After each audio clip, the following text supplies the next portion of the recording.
In the Ill Vibe Theory, your number one source for underground hip-hop and R&B in the Las Vegas Valley. We are listener-supported 1.5 The Rebel HD2, KUMB Las Vegas, the broadcast service of UNLV. And again, I apologize. I was telling Christian this last week. It's so hard for me to remember all these radio stations because I have to now remember 4, and it's so difficult. But anyways, thank you guys for tuning in. It's Christian's fault that we are starting so late. We were supposed to start at 5 o'clock, but it's all good.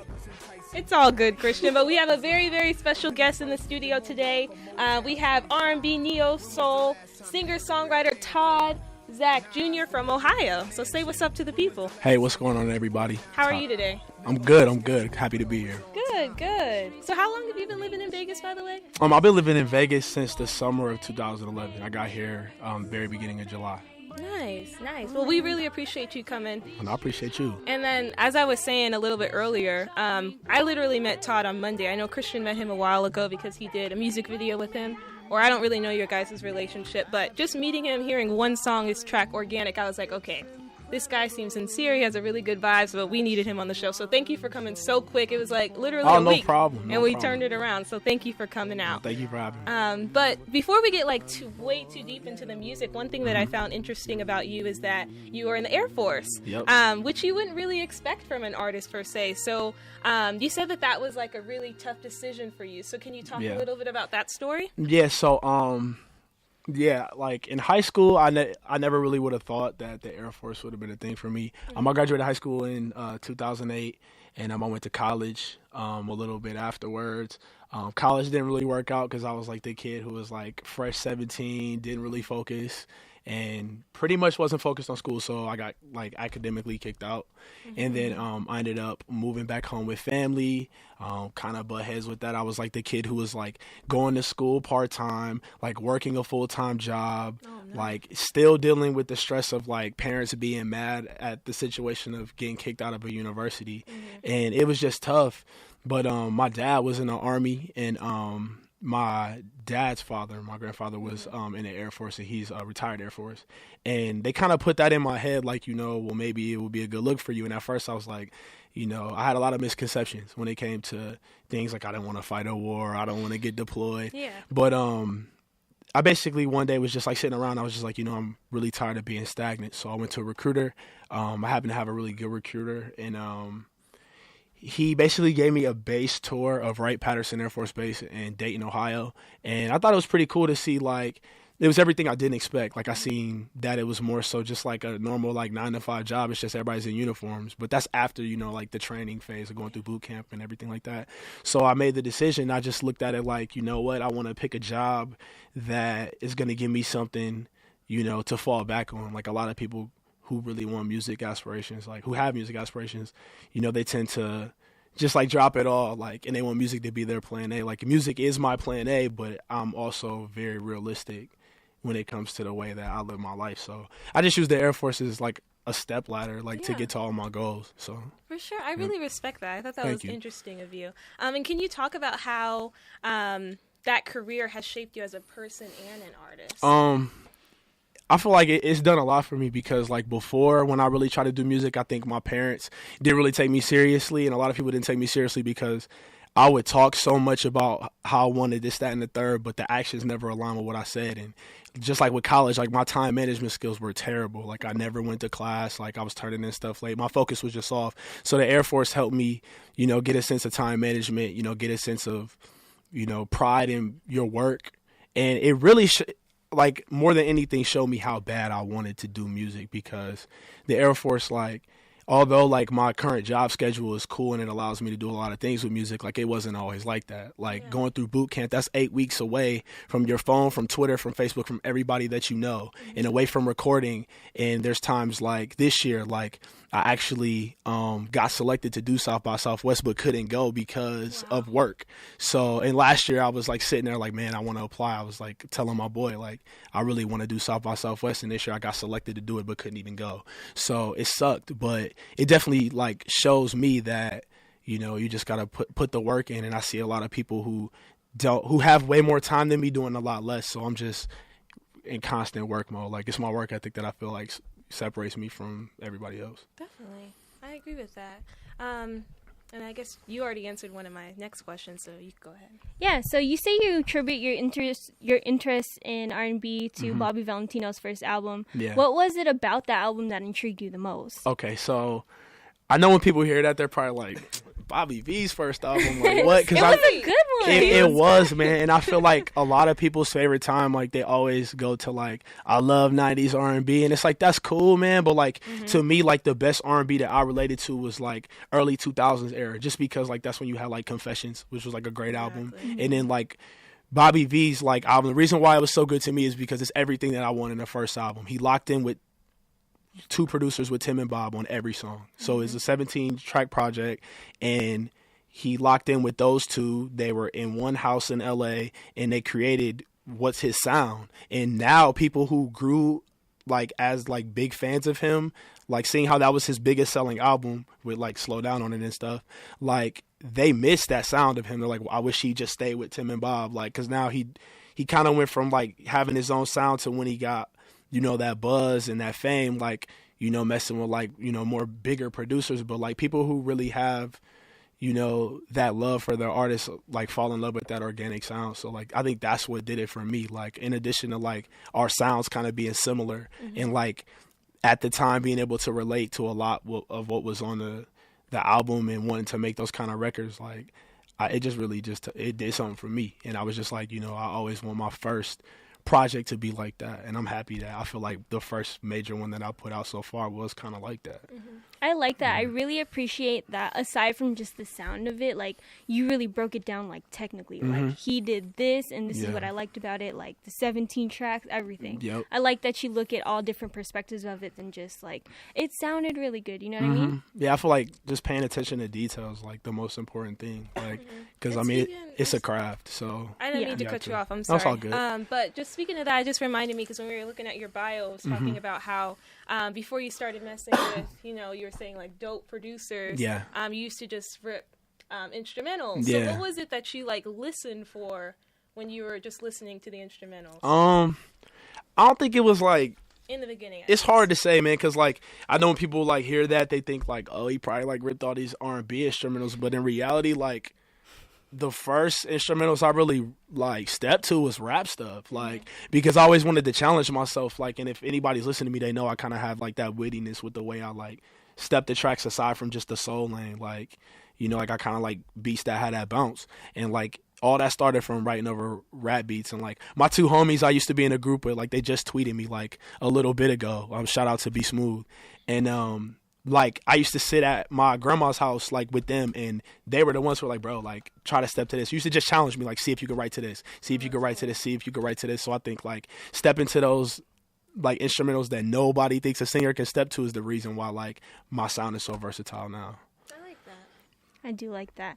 And you also said that at one point hip-hop music, or you said at one point that hip-hop music inspires you as well, and you like to rhyme a little bit too. Yeah. So what made you decide to stick with like R&B soul, neo soul, instead of going down that route? Well, like I never like wanted to be a rapper. I just think like when it comes to, I say past like 2009, like the only thing I tend to really, really draw influence from with like more modern music is the hip hop, because I feel like with R&B, like I don't feel like the genre's dead. I just feel like it's like the light switch got turned off in a sense. Like we don't really have like that true sound. We have everybody doing like the phase of the week thing.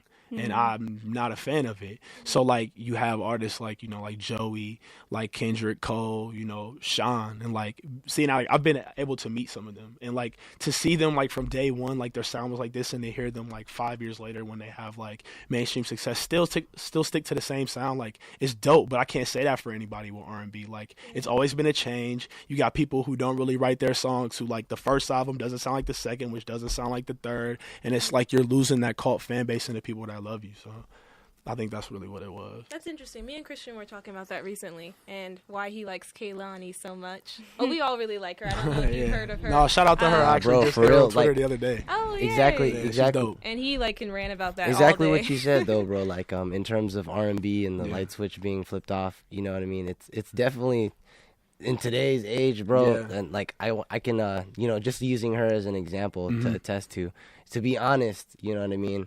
in terms of her popularity and success lately, I'd like to contribute that to the lack of R&B. Oh, most definitely. Like real, because like the thing is funny is because she's putting all these records out. No diss to her. She's really, really talented and dope. Yeah. Like first and foremost, but you know that's what R&B is supposed to sound like. Man. I agree and it's not. You. There's such a lack of it. Yep. And you know what I'm saying? Yep. So it's funny, and now that you mention it, you know, in terms of you know, when I first heard one of your records, I was like, yo, this dude is really dope. You know what I mean? Love, and it's That's definitely when you hear it, you know, it's not like something that you can just, you know, go back to. It's definitely something, to me, it was original in terms of what I heard. So man, I appreciate that. So in terms of like your vision of like R&B and what you want to bring to it, like can you know, elaborate a little more on what you see and what you want to bring to the table, you know what I mean? So like people always ask like why was like my first major project called Organic, like, and I'm not the type of person that like sits here like all day like what should my title be, like, and I try to like think of this like immaculate like false vision, and like at that time, man, like it was last year, like early last year, bro, and like I went through like a horrible breakup, like I was going through a lot of life stuff, like from the military side, just like legal things to family issues, like it was just all bad, man, and like it was the first time, like, being, like, a writer, man, like, I really, like, opened up, and, like, I'm, like, a firm believer in, like, you really don't become a great writer until, like, you really go through some pain. Like, the best writers, like, go through pain, like, go through, like, both love and heartbreak, and, like, I was going through a lot of life stuff that made me just open up, and I was like, you know what, if I put another project out, because I had put out a project before, but it was really slight. Like, I told my boy, like, yo, if I put this project out, like, it's got to be, like, raw. Like, I really need to open up, and that's the only way I'm going to get 110% back from the people that I want to check from me. And I put it out, and I feel like I just got love. So, man, like, back to your original question, my thing with R&B, man, is I just aim to honestly keep it organic. Like, I just really want to, like, be real. I don't want to trail off from what we came up on, man. Like my parents instill soul in me. That's why you have, like you see, I have the soul side to me. But at the same time, like coming up, man, hip hop was such an influence. Like I don't try to imitate it, but I bring it in my thing. And what I always tell people is like with my sound, like I want it to be like so smooth that rappers can't do it, but like so witty and so lyrical that an R&B dude can't copy me. So like that's my thing. I really like that. Yeah. That's really different. Taking it back a little bit, you were in a group before, and before officially going solo in 2009. So can you talk a little bit about that? Yeah, man. Shout out to them, man. They're like we're still like very close. So in high school, like I was in choir. Like I've been in choir since like the 6th grade, and in high school, like man, we all met in choir, and those two are listening right now. So shout out to them, man. And I'm so glad that this is a plug with the interview, but for real. But yeah, man, like I was in high school and I was in choirs, and like I just connected with those two as well as another one of my homies. And if he's not listening, shout out to him though. And yeah, like we just clicked and like we got really close. Like it was like a brotherhood, man. Like we went from like singing in choir to like singing after school to like singing at like events. Like, and it got to a point where everybody in the school knew that we sang, where it was like you'd have choir concerts and then like a section of the concert where we got to do our thing. So it was like dope. And then like, you know, we like became a group, and that was like when I first really got hands on with recording. But at that time I was really timid. Like I didn't really want to be the singer. I wasn't really confident in my voice, but I always had the ability to write. So I was the one who was like doing all the writing and like the arrangements and stuff. Like that was the stuff that I really was good at. So I did that. And then the only reason we broke up, man, was just because like I went to school, like my other homie went to like a different state for school, and like 2 of them are like still in a group right now and they're back home in Ohio. And then like my other homie's like in DC, like going to school, and then I'm out here. Yep. That's interesting. What kind of music? What were y'all? It was R&B. It was R&B, man, but it was like so like it wasn't bad. It was just we were like so ahead of our time, man. Like I honestly feel like it, yeah. And it was like everybody in my city knows, like they all know us. Like anytime, like oh, so like you still talk to them, and like you still talk to them, and like those two know, man. Like I only say those two because my other homie, like he's like shifted more of his life towards like the writing spoken word side, but like he's honestly the reason why I had the soul influence, because he was the one that put me on like the more music soul child Eric Roberson type of stuff like in high school that I really wasn't messing with, and I always like embodied that once he put it on me. And then like my other homies were always the ones that were like, bro, like you always got that that pen that we haven't like really seen with anybody else. So it's always a good balance. Nice. One thing that I think is like really interesting about you is, like you said, you got here in what, 2011? Yep. And I think that's like such a short amount of time to grow all these connections that you've built. Like, how have you done that? Honestly, 'cause people out in Vegas aren't too welcoming. Yeah. You know what I mean? Yeah. Especially when it I comes know. to that, it's like regions. You know what I mean? Like either you're from the north side, you're from the east side, whatever. You know. So how did you maintain that? Well, honestly, man, how it started was just like I got here and I was just like, you know what, man? Like, if I want to do this, like, I just need to get cool, like, with as many people as I can. And it's been tough, like, but it honestly wasn't until I'll probably say like 6 to 8 months ago when people really started checking for me. It was when I put the project out and like I started shooting it to the right people, like. And shout out to everybody like out here that's really show love, like, and like no. You know, like, no diss to everybody else, but, like, the North, like, everybody in the North really showed the most love. Like, honestly, like, from production to, like, features. And I'm yet to do a lot of features, and I plan on it. But, like, everybody was just so welcoming, man. Like, and they really, like, helped get me out. Like, Christian included. Like, honestly, he's been, like, throw me oops. Like, Yeah, much love. Like, bro. honestly, everybody, like, in Vegas that I met so far that really took an honest listen. Like, and that's all I ask. Take an honest listen and you'll like it. And everybody that has, like, they really ride for what I do, and I appreciate it. So I just plan on trying to expand. Like, honestly, it was just not just being myself. Like, really just trying to build bonds and Definitely. connect. And we're like, I mean, not to say that we're, you know, ooh, but we're like really very critical about local artists. Yep. Yeah, bro. I mean, A lot of just in people general. are. So, like, when I met you right off the bat and we just heard that song, I was like, okay, I like this dude. And then she listened to you, so it was just a domino. I seen effect on like Twitter. that, She so. did, yeah. I don't even know, like, why did you? We I didn't even have wasn't a with conversation them. about it. Yeah, yet. I just saw that. I saw that one of them was talking about it, and then I Didn't say saw anything. some. Did you? I don't Or know maybe how it she was found you. out. Because I I was was. like, how does No, it Jocelyn was know? you. Yeah, I followed you. He Because followed I seen me. that. I was like, I wonder who's like, because I seen he said 1/3. She said 1/3. And then, like, I seen one of them added you. And I was wondering who was the other third, and I seen her, and it was in her bio. So I was like, Yeah. well, let me follow. And I was said something about the snooping. interview. I'm not gonna lie, I I was was like, Jocelyn snooping. doesn't even know. What is she No, doing? it was real quick. I was snooping and I saw he said my first radio interview, and I was like, it must be us. Yeah. So then I was looking and I saw the link to Love Jones, and I was like, I gotta hear this. Like they're like I said, or they said they're really critical. So Yeah. if they believe in you, they believe in you. Yeah. And we're kind of the same. Like we're the same kind of person. So if they if one of them says, like, you got to listen to this person, Yeah. I listen. So I went and I listened to Love Jones, and I was like, who is this? Like, where did he Dope. come from? Dope. And I was so excited. I was like, yes. I didn't even get the info from them yet, but Yeah. I was, like, pushing it. I was like, I believe in I seen this. that, and I appreciate it. I seen, like, you posted on IG. Like, that was love. Like, I had appreciate to it. because I was appreciate it. like, do you hear this production? Like, do you Yeah. hear everything and how it was just a really great song. I No, I really appreciate love that. Love Thank you. Jones. Thank Yeah, you. so it was really organic. They didn't tell me nothing. He followed me, and I was like, you know what? I really like this. I have to, like, share it. So Yeah. I'm really glad. And speaking of that, since we're talking about, like, social media and how everything happened between us, you really utilize that. Like, you really use that to your advantage. And I Yes. think that's really important Yes. nowadays. Yes. So can you, like, tell us about your MySpace music page? Oh man! right? Honestly, man, I thought 2 weeks ago, like, yo, I need to delete all of that because if somebody listening, I'm like, man, he was so trash. But nah, man, it's like full. My MySpace page is like full of like thirsty Throwback Thursday photos of me in the mirror, Thirsty like when I had like curly hair, like making like light skinned squinty eye faces. But like aside from that, it's like I got like 5 joints on there. Like if I redid them, they'd be dope. But like my voice was so premature baby back then, and it was just trash.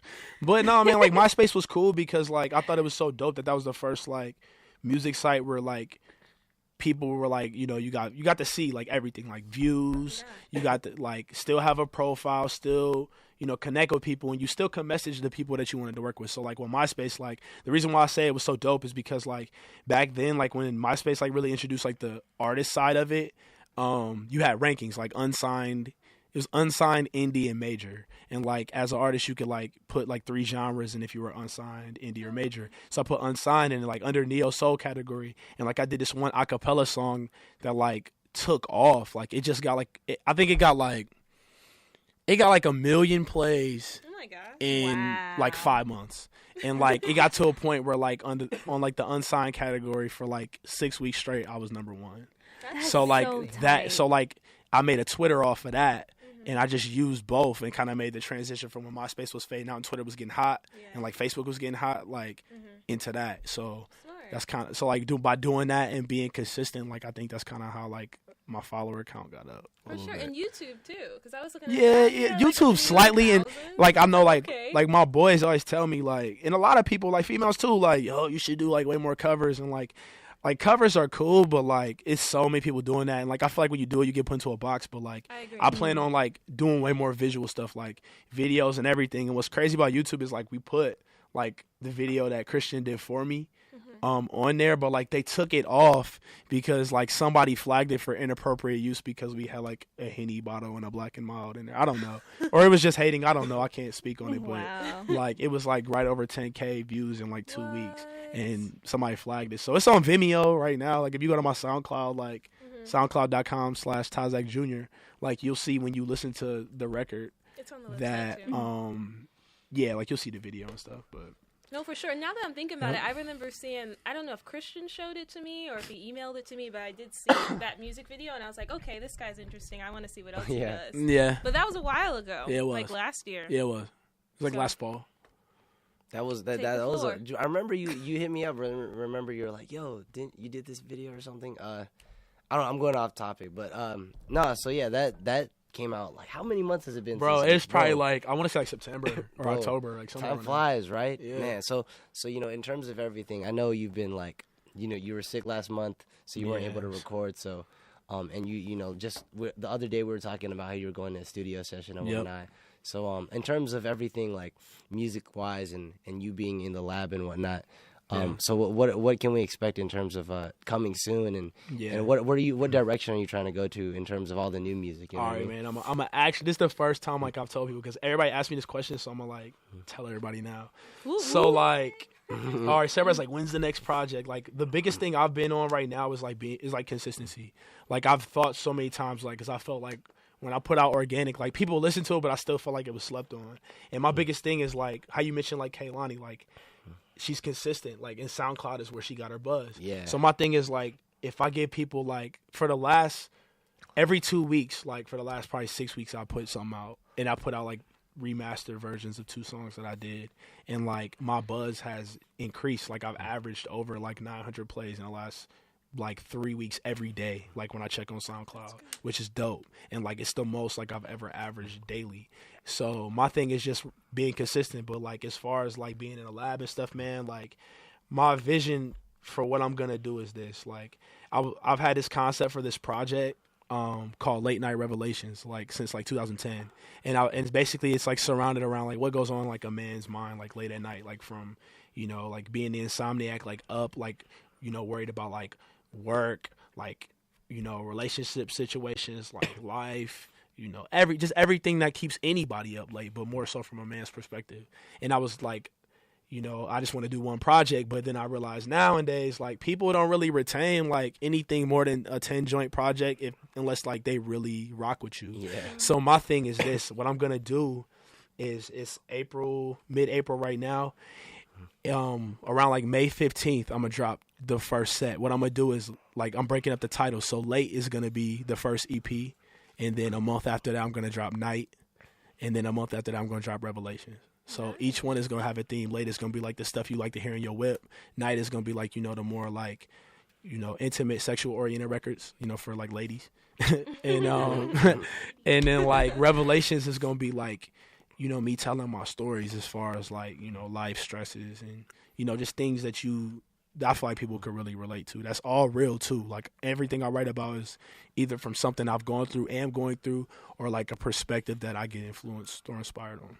So yeah, so I'm gonna try to give people 3 projects in the next 3 months, and then this summer, I'm not gonna speak on what I got planned, but it's big. It's big. Nice. Yep. And then going back to Love Jones just a tad bit, Yeah. because that's my personal favorite movie. What was the inspiration behind that? I know you said that you liked that movie, but Yeah. what made you choose that song? So like, well, like I remember when I got the beat, and I think I was watching a movie, and like the thing I love about that movie, like, 'cause this one is like in my top 3 favorite movies too, and I always love like just the connection like Lawrence Tate and Nia Long had, and just like it was like the modern day love story, but it was like, it took place like early 90s. So like with the song, like when I heard it, it just kind of put me in like a nostalgic mood. Like the beat does that. So like I really just wanted to write about not so much being in love, even like the song talks about it, but more so hit on like, like I talk about, everything that I love in this girl, like, and I might be in love. So like in the verses, I'm just telling you like the things I love, like the things I want to do with her, like as far as, from like dates to like the features I love about her, etc. So I was inspired by the movie, and I just put it into a song, and that's why like in the second verse I start off like my favorite movie. Yeah. I like that. Yeah. That's my favorite my favorite song of yours so far too. watched I was like, I haven't watched the movie yet. No, you need to. I do. I really have do. To now. I do, especially after that song. So you brought us these dope hats. Like, you gotta see these guys. Appreciate it. So you started a fashion brand, and it was with 2 of your best friends. Yep. And it was people that you met during your time in the Air Force? Yep. Okay. So can you tell us a little bit about that business venture? Like, how did that come about? So the brand is called Just One Sport. The basis of it, it embodies competition. So like every day, like you go to a job, you're at competition with your boss, coworkers. Anytime you play a sport, you're at competition with somebody. Even me, like pursuing music, I'm at competition with other artists and trying to get fans on me. So the brand just surrounds itself around the element of competition, and the slogan that we use is you versus everybody. So the brand is called Just One Sport. Me and my 2 best friends, Trevin Brinkley, he oversees a lot of the business portions of it, and then Corwin Duckworth, he's like the head designer. And the role that I play is, just in order, we all put in, ideas for designs. It's just my friend Corwin is the one that's like the head designer. So the brand was pretty much his idea, and then we all kind of came together and made it happen as a official business. But me, I play more of the, marketing role as well. And I don't want it to be confused with like, this is my brand, because it's not my brand. This is totally separate from everything music. You know what I mean? I just use, seeing that I love the products that we are making, I use my music as like a tool to help get it out there. But it's coming soon. Christian's designing the site, justonessport.com. It'll be coming in a few weeks. So yeah. Nice. You're a busy guy. I try to be. Golly. I try to be.